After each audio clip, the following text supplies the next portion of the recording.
อันนี้แล้วเบิดแล้วบ่ยินว่าสิพักมื้อใดบัดนี้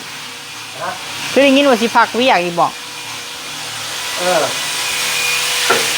ทางแม่บิ่งเพิ่นว่าสิให้เฮ็ดเซาโซนี่ไล่แบบต้นเท่าไรนี่สร้างอันนี้น่ะตกแต่งให้เลยน่ะต้น1-2,000ต้น1-2,000แม่นผู้ดี3เซานี่6,000บ่ตรงไว้นะกะโหลห้องน้ำอันนี้เด้โดยเป็นกะโหลเอวอันเด้แล้วจุกคอยสิใช้ได้เพียงตัวนี้นะเห็นบ่กะโหลนะเพียงนี้เพียงลูกแก้วเพิ่นมักนะสมมุติหัวสวมมันจะอยู่ระหว่างนี้นะตัวนี้เฉพาะห้องนี้โดยแต่ห้องเทิงบางเทื่อเฮาก็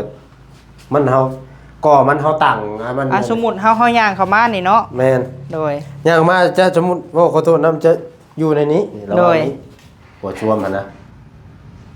อยู่ระหว่างนี้แต่ตัวนี้น่ะจะก่อกันตามเราอยากได้ฮะก่อกันนี้โอ้ก่อกันเป็นโซนเปียกโซนแห้งเป็นชนห้องอาบเพดานเลยแต่ว่ามีแต่สิอนามัยทางเทิงก่อนจังเฮ็ดเพดานนั่นนะเพราะว่าคันอนามัยแล้วเฮ็ดเพดานแล้วบัดอนามัยแล้วมันสิได้ตกตรงซะเพราะว่าแม่เพิ่นว่าให้เฮ็ดแต่ห้องนี้เนาะเพดานน่ะห้องนี้ห้องน้ำโดยตัวนั้นสิได้ทาสีเอามันได้3ขั้นแม่นเพิ่นจับเหลี่ยมไว้เบิดแล้วยังแต่อันนี้แหละค่อยมาบ่ได้เลยบ่ทันท่าเป็นบ่สีนี่แม่นยังทาสีน่ะเด้โอ้งามเว้ยเพิ่นทาอะไรยังแต่อยู่เทิงนั่นแหละมีแต่อนามัย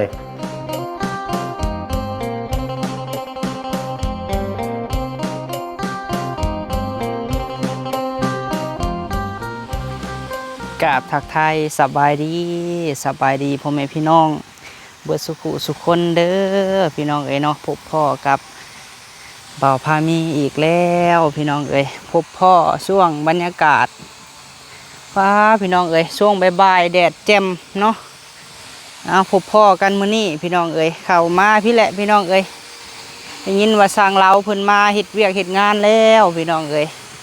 หลังจากว่าหยุดงานไปหลายมื้อเติบพี่น้องเอ้ยมาอัปเดตเฮือนซันแม่คือเก่าเนาะวันนี้สร้างเพิ่นทาสีเล็กพี่น้องเอ้ยทาสีเล็กบันไดนี่แหละเนาะเริ่มคืบหน้าไปเรื่อยๆเด้อพี่น้องเอ้ยทีมงานสร้างเรากับสร้างวันทองโธ่กบเป็นกบเนาะสบายดีเด้อโดยป้าโธ่กบเป็นกบ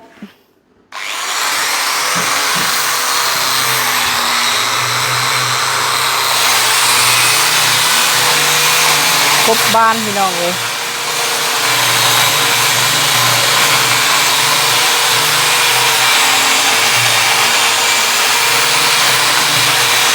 เอาอันกระดาษทรายที่ว่าอันนี้แหละเนาะ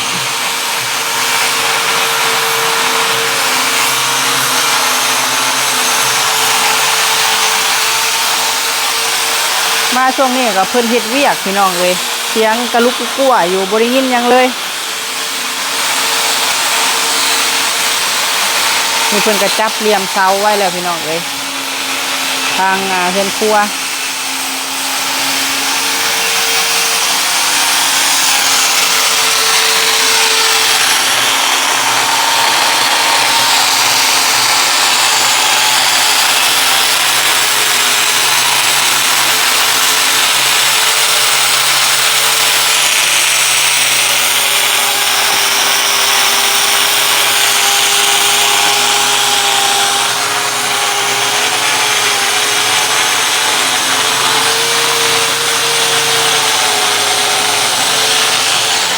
ละเอียดคักเนาะสั่งเราเนาะ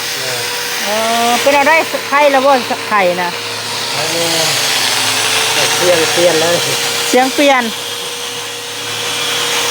มื้อนี้มา2คนบ่มื้อนี้ค่ะโอ้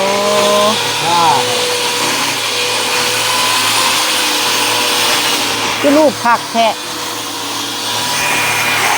เอาจนบ่เห็นฮอดตอพุ่นเนาะเห็นฮอดเสียงพุ่นพี่น้องเอ้ย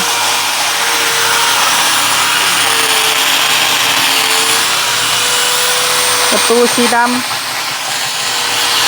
เป็นบานแก้วพี่น้องเอ้ยบานแก้วกระจกสีดำเนาะ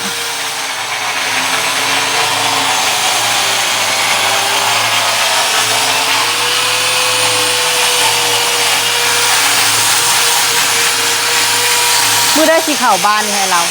งานเลย ยังบ่กบไว้บ่ เลย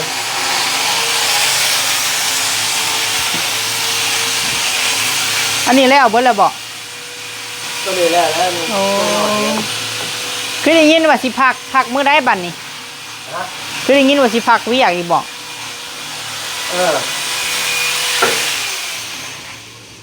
ว้าโธ่หนวกเบิดหูวันทองเอ้ย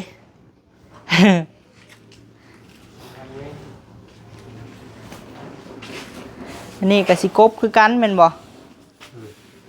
ขัดเงาบ่ ครับได้ถูก อืม อย่ามาถือแล้วนะครับเสร็จมาเดี๋ยวเราลงสีเลย มีแต่อันนี้ได้นี่ระวังชุดกานั่นเนาะพวกเขาจะจับใส่ยิงใส่เรียบร้อยอันบ่ทาสีสั่งเราเมื่อวานนี่วันทองเพิ่นไปเอากระดาษทรายเนาะพี่น้องเนาะเท่าไรก็วันทอง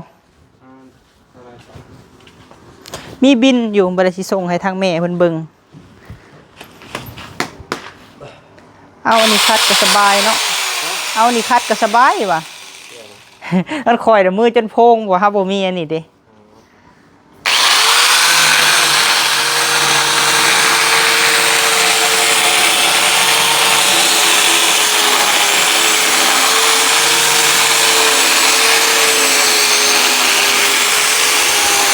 คนทาแล้วพี่น้องเอ้ยเนาะทาสีบันไดงามอยู่บ่พี่น้องคอมเมนต์มาบอกให้เด้อเนาะสีทาบันไดแล้วคือว่าขึ้นพี่น้องเอ้ยบาทนี้สีขึ้นงามแต่พื้นอันนี้เนาะแม่เพิ่นว่าสีทาเป็นสีคล้ายคือสีไม้พี่น้องเอ้ยนี่แหละเนาะแม่เพิ่นว่าทาคล้ายคือสีไม้ผมไม่ได้ยินช่ำบอกกันว่าเราจะไปดูอื่นเหรอ ได้ยินแม่เพิ่นว่าถ้าค่ายคือซีไม้นะอันบนเหยียบนี่แหละ มีแต่ข้ามห่านเขาเบิ่งนี่บ่ แม่น ติดนี่อยู่แล้ว พ่อบ่ซีเฮานี่สั่งเรา คือตัวดำนี้ แม่น บ่อยู่บ่ อืม บ่ตัวนี้เด้ มีสิสั่งมาอีกอันหนึงบ่ แม่ โดยไม่คือทาตัวนี้ทานี้ ให้เพิ่นจับเหลี่ยมเสาไว้แล้วเนาะ ผมย่างกินนั่นเลย โดยอันนี้หั่นแม่เพิ่นว่าสิเฮ็ดเสาโซแม่นบ่ แม่ โอ้ จะเอาบล็อกเลยก่อน โดยเดี๋ยวถามสั่งเราก่อนเพราะว่า อันนี้หั่นยังบ่น้ำแม่เพิ่นอยู่พี่น้องเอ้ยอันนี้หั่นทางแม่บิ้งเพิ่นว่าสิให้เฮ็ดเสาโซนี่ไล่แบบต้นเท่าไรนี่สร้าง อันนี้น่ะตกแต่งให้เลยน่ะต้น1-2,000ต้นหนึ่ง2,000แม่น ผู้ดี3เสานี่6,000บ่ แม่น อืมแบบใส่บัวใส่หยังนี่บ่ แม่นใส่บัวใส่หยังตกแต่งให้เพิ่นเลยนะ มัน ถือว่า เฮ็ดแบบกอธรรมดาโบกธรรมดาก็ตัวละพันหั่นนะ โดย แบบเอาขีดธรรมดา เพิ่น สิ ให้แต่งเสาเฮ็ดเป็นเสาโซหน้าบ้านเนาะ แม่น แล้วก็ แต่เฮ็ดเวียกนี่เพื่อสิได้เฮ็ดปกติก็แล้วพุ่นละแล้วปอนบัตรพุ่นละ แล้วปอนบัตร แม่นเพราะว่าช่วงนี้มันก็ วันทองบ่ได้เมื่อบ้านปอนบัตรบ่บ่ได้เมื่อคิดว่าเมื่อเลือกตั้งเอาผู้แทนบ่สั่งเรา แม่นเพราะว่าคือสุโขอยก็ยากแน่กว่ามันช่วงนี้กัน โดยป้าไปลมกันทางในผู้ แดดปูนเฮาได้สะอ้ายยังอยู่เป็นบ่ ย่างอยู่ปูนน่ะ มสิได้พักปอนบัตรเลือกตั้งเนาะ เฮ็ดเวียกหลายอันหลายแนวแน่ แม่นเลย แล้วปอนบัตรเนี่ยก็จังว่าใครแน่ วันที่22พุ่นบ่ แม่นมื้ออื่นนี่ก็บ่ได้มาอั่นบ่ มื้ออื่นนี่บ่ฟังเบิ่งมื้ออื่นยันบางเทื่อก็ได้มา มาก็มา มื้อ 2คนเนาะ แม่นมา2คนก็เลยเฮ็ดตัวนี้ท่า โดย เมื่อวานนี่ก็จะเพิ่นมากอะจับเหลี่ยมแน่แล้วก็คัดบ้านน้ โดย ยัง บ้านเขาก็เฮ็ดมาละเอียดแน่บ้านตัวนี้บ้านใหญ่นี่ โดย มีแต่ตัวน้อยนี่เขาเฮ็ดบ่ละเอียดปานใด บัดนี้สร้างเราคือบัดติดตั้งนี่มีสร้างติดตั้งต่างหากบ่ ตัวใด อันบ้านนี่ฮะหรือว่าชุมเจ้า ทุกคนเลยแหละ โอ้ ทุกคนไม่ บ่ตะกี้นะคะเฮาคิดว่าอันเป็นอหยังอลูมิเนียมหันแหละแม่นหันเขาเนาะ อันนั้นก็หานเขาซื้อมาแต่เขาแล้วก็ทุกคนติดตั้งคือเขา โอ้ มีแต่ว่าสั่งเขาเฮ็ดมาแล้วชุด พร้อมแบบสร้างเฮาเองเนาะ แม่น เหมือนกัน เพราะว่าซื้อหยังก็เฮาฮับเพิ่นเลยเด้ โดย แม่นเฮาติดตั้งคือเขา กับแม่เพิ่นให้เฮาไปเบิ่งม่านแน่เพิ่นว่าแถวหลัก8นี่ได้เนาะหาหลัก7นี่แหละ แม่น แม่น กับ มี อยู่อันหยัง ผ้าม่านใส่ม่าน แถวในเมืองอะ โดย แล้วก็บัดมาคันว่ามันบ่มีเวียกมีงานก็ว่างในก็ชุดนี้คันมาอีกชุดนี้ก็คือสิคืบหน้าอยู่ดอก โดย เพราะว่ามันมาครบหน้าครบตากันเด้ แม่น อันนี้แบบ แม่น เจ้ามาข่อยบ่ได้มาก็เลยว่าเอ้าแต่ว่าก็ญาติกันมาเฮ็ด พยายามเนาะ แม่ขอให้มันเดินนะ กับแม่เพิ่นว่าเวลาอันเฮ็ดสิ่งเฮ็ดหยังหันแม่เพิ่นว่าให้จงแบบมีบนแก๊สแน่นะสิระว่างซึ่งได้หาสร้างเราแบบสมมุติเฮาสิตั้งแก๊สตั้งหยังหั่นนะ ตั้งแก๊ส เห็นแล้วบ่อันบ้านที่เฮาซื้อมาฮะ ยังเห็นแต่ในคลิปนั่นแหละ เห็นแต่ในคลิป แม่นมันทองเอาออกจากศพ โดยเพราะว่าเฮ็ดบนตั้งแก๊สแน่เพิ่นว่า ใครดอกครัวเพิ่นโล่งเนาะเฮ็ดอยู่ทางใดก็ได้ ทางใดก็ได้ตั้งบนได้ จักเม็ดคูณจักเม็ดนี่สั่งเราครัวนี่ ตัวนี้บ่ แม่น 6 เมตรคูณ4 อืม 6คูณ6คูณ 4แม่น 4เล็กนี่ก็สิบ่พอแม่นบ่ แม่นบ่พอเพราะว่าเฮาเล็กนี่เฉพาะประตูนี่ก็บ่พอแล้ว โดย ประตูตัวเขาเลื่อนไป บัดสุ นะ เจ้าอยากเฮ็ดจังอันนั้นเมื่อคืนนี่ก็มาเห่าได้เมื่อคืนนี่ค่ะ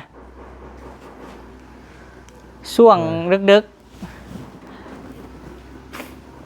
ผู้เมื่อยอยู่บ่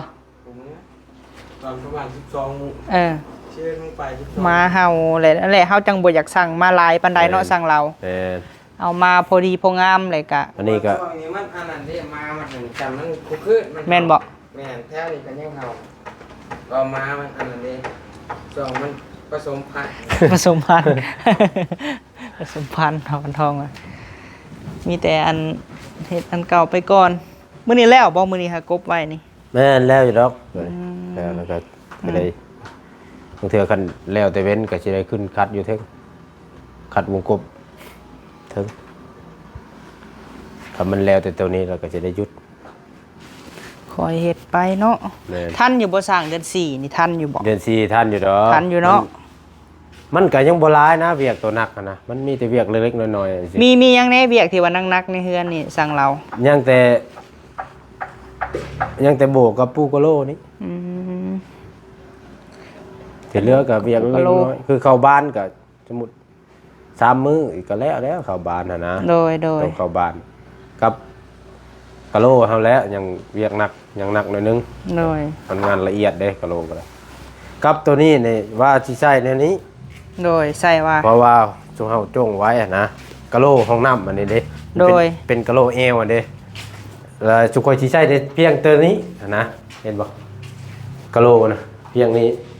เพียงลูกแก้วนี้ก่อมัน โดย เพียงลูกแก้วนี่ลงมาพี่แอวมัน ตัวนี้คือกันสุกอยจงไว้บ่บ่ได้ โอ้ คัดมันตัวนี้ก็ยังสิโบกแบบนี้โบกแบบนี้แล้วก็กะว่ามันเพียงแล้วสิขีดไว้แบบนี้แล้วก็ติดกะโลเพียงนี้ กะโลแอลเนาะ แม่นกะโลเอว พอดีเพียงหน้าเอิกคันสิเว้ากัน ตัวนี้นะตัวนี้นะสร้าง สาบงามแล้วอันนี้เนาะ แม่นสร้างเมาแล้วบ่ฮู้ว่ามีกะโลเอวนะคิดว่าบ่มีกะโลเอวแหละเราก็คัดเลยแล้วค่อยคัดเบื้องนั้นเด้พอดีค่อยย่างมาปะมีกะโลเอวแล้วว่ะยาแล้วว่ะมันโบกแล้วล่ะก็เลยหยุดกันอะนะ ยังใส่เพดานเบาะนี่ฮะหรือบ่ได้ใส่เลย ใส่แล้ว ใส่แล้วเนาะ แม่นใส่เพดาน ตีเพดานไป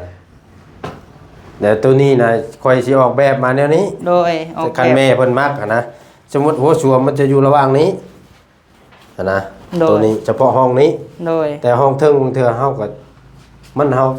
ก่อมันเฮาตั้งอะมัน สมมุติเฮาย่างเข้ามานี่เนาะ แม่น โดย ย่างมาจะสมมุติว่าขอโทษนะมันจะอยู่ในนี้ระหว่าง โดย นี้หัวสวมอะนะอยู่ระหว่างนี้แต่ตัวนี้น่ะจะก่อกัน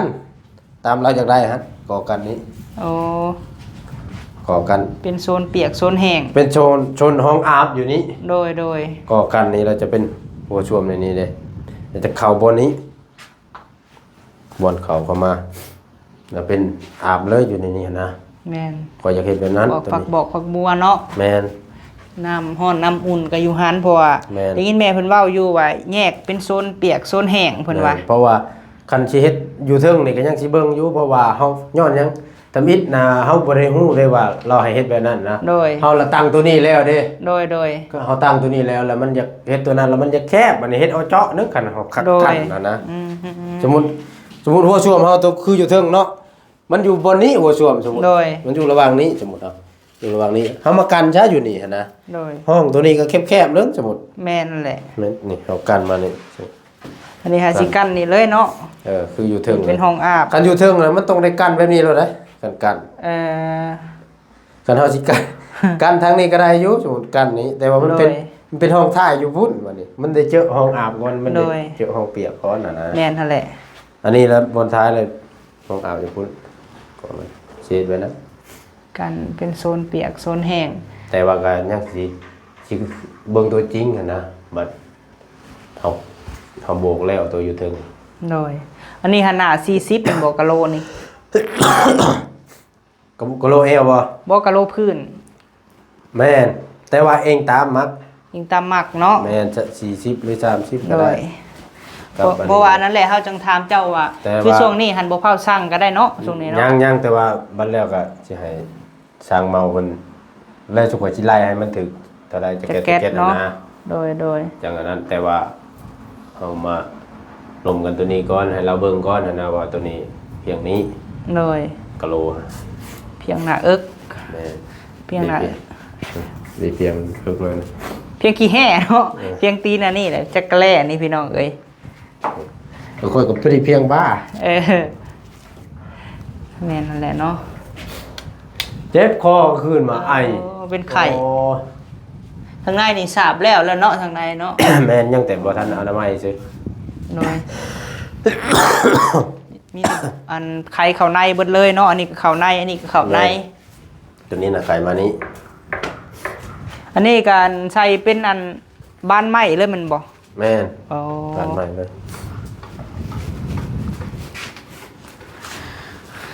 อันซะโคกนี่เอามาถึกแล้วอันบ่บัดนี้ แม่นถึกแล้ว กดข้างคือแม่เพิ่นอยากได้ซะโคกกดข้าง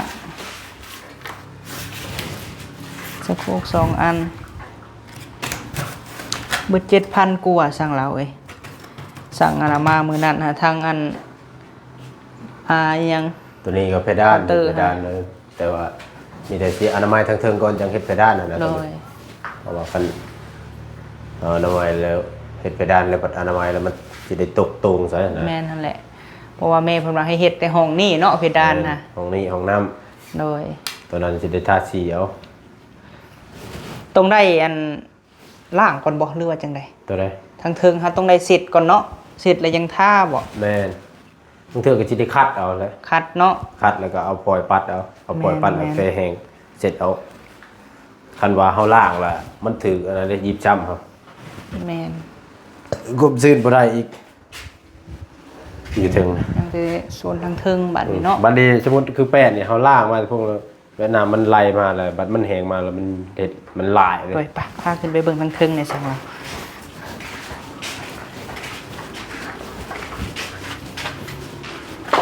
มารอบนี้ก็สิได้โบกให้มันแล้วนะ เออ อันนี้ก็เพิ่นจับเหลี่ยมไว้ได้ขนาด โดย นี้ มันได้3ขั้น แม่นเพิ่นจับเหลี่ยมไว้เบิดแล้วยังแต่อันนี้แหละค่อยมาบ่ได้ เลยบ่ทันท่าแม่นบ่สีนี่ แม่นยังถ่าซีน่ะเด้ โอ้งามเว้ยเพิ่นท่า อะไรยังแต่อยู่เทิงนั่นแหละอยู่แต่อนามัย โดย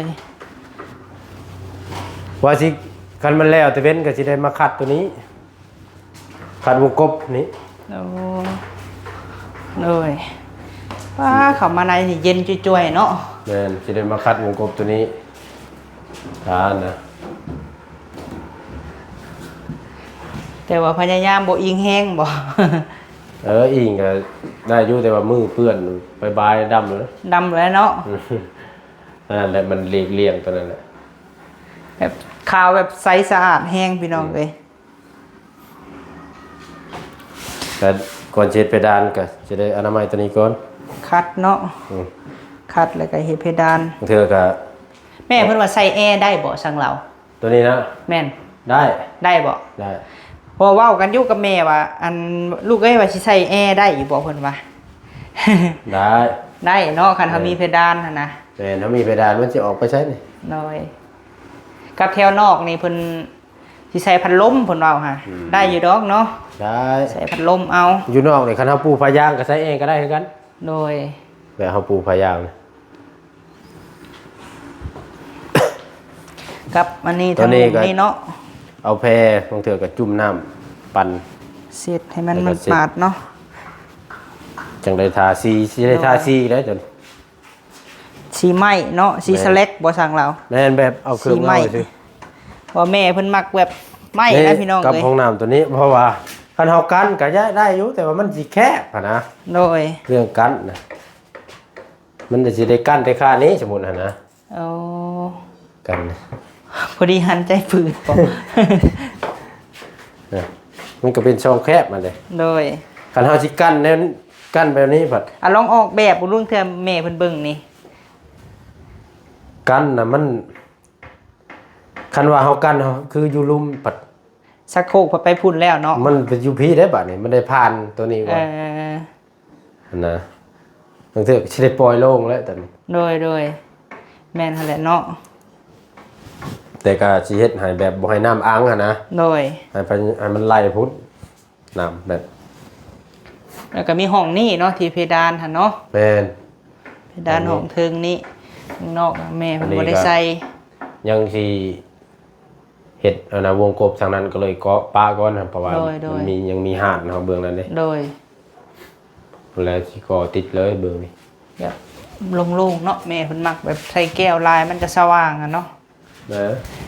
คือห้องน้ำค่อยนะบ่ง่ายๆก็กลางเว้นก็ได้ไต่ดอกไผ่เนี่ยห้องน้ำค่อยอะ เออ มันมืดเด้ค่อยห้องน้ำอยู่เรือนค่อยนะบ่ได้มีฮอดลูกแก้ อัน ว นี้ของแม่หั่นเพิ่นมักแบบสว่าง แม่ พี่น้องเอ้ย ห้องน้ำค่อยกลางเว้นก็ได้ไต่ไผ่ โดย โอ้ขอ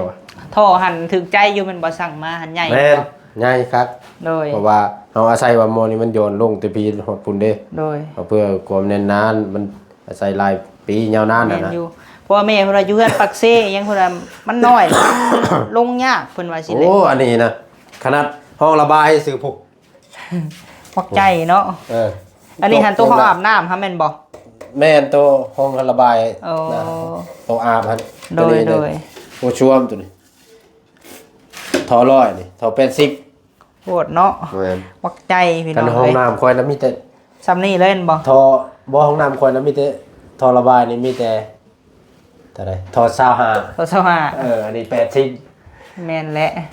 ลงอ่านแล้วนะ ข่าวเดียวเนาะ แม่ นี่หันเรียบร้อยแล้วเนาะภาคส่วนนี่แม่นแล้วยังได้ทาสี แม่น ทาสีทา ถ้าสมมุติเขาโบกแล้วพุ่นแล้วจังสิได้อนามัยอะนะเพราะว่า โดย คันเฮาอนามัยตอนนี้น่ะบางเทื่อเฮายังสิ เปื้อนอยู่ แม่นเอาปูนเอายังขึ้นมา แบบปูกะโลเรียบร้อยตัวถึงนี่ก็เป็นอนามัยเลยรถบัดนี้ โดย อนามัยเลยก็ทาสีปะไว้ อืมเขามาหันเย็นเนาะสั่งเราแนมไว้ทางนอกนี่คือห้อมเลยพี่น้องเฮือนเพิ่นนี่เนาะแบบ แนมทางเขามาคือห้อมแต่ว่าเข้ามานี่หันกว้าง สะอาดคัก อยู่ในนี้น่ะ4คูณ6 4x6 ห้องโถงนี่ เนาะ ซ้ำกันกับเพื่อนครัว 4x6สปอร์ห้องโถงก็ยังกินขาดเลยพี่น้อง 4คูณ6 เลยหักคำซ้ำนี่เลยอยากแดดเนาะทางนี้ฮะ แม่น อยากแดดอยู่ได้นี่ กับเสานี่ยังสิขึ้นมาคัดอีก โดย คัดแล้วจังลงสีเสานี่ก็ สีใหม่เนาะ แม่น โอ้แม่เพิ่นให้แต่งเสาโซเนาะ แม่น เฮ็ดเสาโซ มีคน ทงห มาเบิ่งแล้วได้ แม่นบ่ เขามาเบิ่งเสาใหม่นี่เขาอยากได้ มีอยู่บ่ มีคนนึงมาเบิ่ง ติดต่อไปแล้วเจ้าก็ มันมาเบิ่ง หายากเด้เนาะอันนี้เพื่อสิได้นี่บ่แม่นง่าย บ่แม่นว่าได้มันจะ บ่ง่ายๆบ่มีเลยบ่จักมีเลยไม่แดงมันหาเนี่ยคันไม้จิกไม้หังก็ได้อยู่ดอก หายากแล้วเฮือนกูมือนี่เฮือนใหม่เนาะ แม่น อันนี้หันสิได้ลงสีใหม่บ่ไอ้เรา แม่นอนามัยแล้วก็เสร็จ สบายเนาะหันนี่ทาสีมาพร้อม แม่นมันเป็นสีอันนั้น สีเคลือบซื่อๆบ่ สีเคลือบไว้สิ โอ้แบบเดียวกันกับเพื่อนข้างหน้าเพื่อนมีตุคำเนาะวงกบนี่ อืม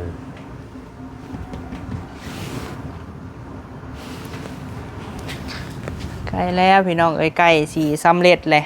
คันว่ามันอยู่ครบทีมนี่บ่บ่โดนดอกแต่ว่ามันบ่ได้เอาเบิดเดือนนี้ก่อน นี่เดือน2แล้วดิเนาะ แม่นวิทย์บ่ง่ายก็วิทย์เลือกตั้งอยู่นะ เลือกตั้งแม่นแล้วเจ้าแห่งอันนี้ซ้ำเนาะ แม่น ยังไปเวียกคือเก่าอยู่บ่ช่วงนี้ฮะ ไปนะ ไปคือเก่า มื้ออื่นมื้อฮื้อวันที่14ก็สุขอยปอนวั14ดกุมภา สุขอยปอนวัด บ่ปอนบัตรบ่ แม่น อ สุขอยปอนก่อน ปอนวันที่14 แม่น ไปสาลงเฮาบันไดว่าแต่สิห้อมเนาะแต่ก่อนเนาะ โอ้ วันนี้ลงสบาย ยามเมาก็กอดคอขึ้น เมากับกอดคอ กอดคอกันขึ้น สำสิลงกว้างเลยบอกสั่งมาอีก300พี่น้องเอ้ย กอนี่แหละกอนี้ก็กอตัวนั้นโอเค โดยเสาโซต้องใส่หินอ่อนได้นี่เนาะทางกลางนี่ แม่นใส่อินออนล่ะหรือว่าใส่กะโหลก็ได้ซื้ออินออนมาใส่งามกว่าลุงเทื่อตัวนี้น่ะเขาใช้เหล็กเลย โดยอันยูเข่ายูออกกันเอากันครับบ่ ทางหนานะลุงเทื่อชิบริก็ โดย มันสิขาตัวนี้เด้ขาเลื่อนตัวนี้ก็แต่ว่าคันเฮากอก็ได้อยู่ดอกมันอยู่ทางนอก ประตูหั่นน่ะประตูอยู่ทางนอกแล้วกอทางในกออัดแต่ว่ายังสิเฮ็ดโครงมันก็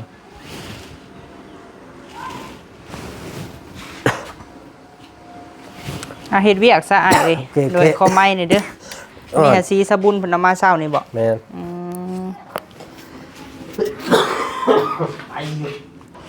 โอเคพี่น้องเอ้ยมาอัปเดตเบิ่งเวียกงานเฮาคือเก่าถามรายละเอียดสร้างเล้าเพิ่นเนาะทางแม่เพิ่นสิเฮ็ดเสาโซ่พี่น้องเอ้ยทางหน้านี่ต้นหนึ่ง 2,000พร้อมตบแต่งเนาะทางเทิงนี่ก็โอ้ใกล้สิแล้วแหละพี่น้องเอ้ยเพิ่นยังสิไปปอนบัตรเลือกตั้งอยู่หรือว่ารอรุ่นรอชมเบิ่งพี่น้องเอ้ยสร้างเพิ่นว่าทันเดือน4แน่นอนเพิ่นว่าเนาะโดยเอามาอัปเดตให้เบิ่งคือเก่าเด้อแม่ป้าพ่อลุงเอ้ยเนาะขอบบุญขอบคุณหลายๆทางแม่บิ่งกับพ่อเพชรพี่น้องเอ้ยเฮือนซานเพิ่นให้เบิ่งแยงให้มาเบิ่งเวียกเบิ่งงานเฮาคือเก่าพี่น้องเอ้ยมาอัปเดตเบิ่งช่วงนี้ก็อยาก466แน่เนาะหน้าบ้านก็เป็นช่วงสร้างเป็นเฮ็ดเวียกเฮ็ดงานพี่น้องเอ้ยนี่แม่นสร้างเพิ่นกำลังคัดบ้านพี่น้องเอ้ยคัดบ้านไว้สิได้โจ๊ะเวียกโจ๊ะงานก่อนเพราะว่าสร้างเพิ่นก็สิได้ไปป้อนบัตรเลือกตั้งพี่น้องเอ้ยถ้ามันทองเพิ่นว่าบ่ได้เมื่อบ้านเนาะคิดว่าเพิ่นสิเมื่อป้อนบัตรอยู่บ้านเพิ่นซะดอกเนาะโดยไว้สำหรับคลิปนี้พี่น้องเอ้ยขอบคุณหลายๆเด้อแม่กับพ่อเนาะอยู่ต่างประเทศพุ่นแหละขอให้อยู่ดีมีแรงสุขภาพแข็งแรงเนาะอายุมันควรยืนเฮ็ดธุรกิจการงานค้าขายก็ขอให้ราบรื่นเด้อแม่เอ้ยโดยสำหรับคลิปนี้ไปแล้วพี่น้องเอ้ยกล่าวคำว่าสบายดี